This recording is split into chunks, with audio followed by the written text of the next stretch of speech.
Signs that your core muscles are weak. Do you know the lower back along with glutes and hips play a role in your core strength?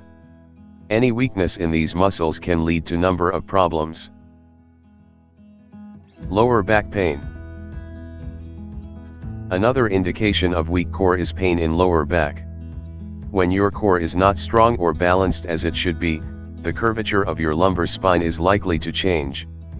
Even the slightest pressure on the vertebrae makes your spine as well the muscles more prone to injury.